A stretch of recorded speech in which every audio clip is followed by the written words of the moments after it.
companion for teachers. And this book is the product of a lifelong love I've had for literature, for language and for teaching literacy. In the book I have tried to unpack for teachers how literature works, and to do that I've done the usual kind of setting up of the elements of literature.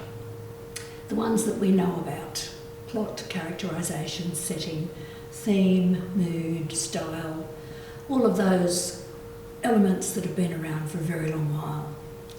But I've unpacked them in a way that can be used, I hope, with classrooms, and have made it very clear for teachers that they need some knowledge about literature, which can lead them into understandings about literature and understandings about how language relates to literature and constructs the meanings in literature, and then how those two can become part of a literacy lesson. My book looks at the creative narrative writing and how you might build description, how you work with vocabulary. It also looks at poetry. And the poetry section has a number of short poems that are accessible. They've been around for a long while. Ones that demonstrate particular aspects of poetry. Figurative language, of course, is part of poetry, but I've decided to create a separate chapter on figurative language, and I've used novels all the way through. It's because I wanted to point out that figurative language is something that happens in prose as well as in poetry. Then the cross-curriculum priorities, which in New South Wales are called Learning Across the Curriculum, and there's a section on Indigenous cultures and Torres Strait Island cultures.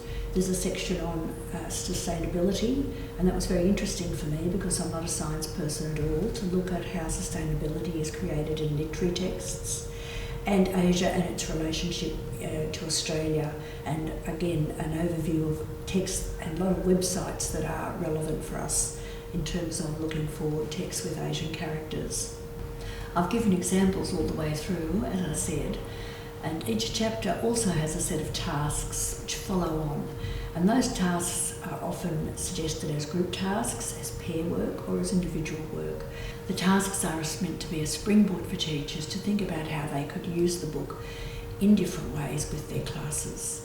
And I do think that once the idea of the tables and the idea of looking for evidence and the idea of the tasks that move closely into the text become something that are familiar to teachers, that they will be able to apply these in a whole range of different areas. Picture books has its own section because it's such a big area these days in terms of multimodal texts and reading images. And the principles I've drawn from Crescent Van Leeuwen and adapted them in a way I hope that the primary school teachers can use. So it's a fairly unsophisticated way of looking, and I have demonstrations also of that, how different things look on the page and how they could be modelled to students.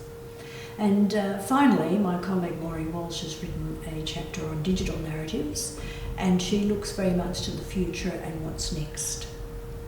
So I have tried to create a companion, a real companion, for teachers on their journey with literature in their classrooms, with the literature as the core and language and literacy kind of feeding in or feeding out from literature. I hope the book's useful for you. I hope you enjoy it. And I hope some of the ideas really work for you.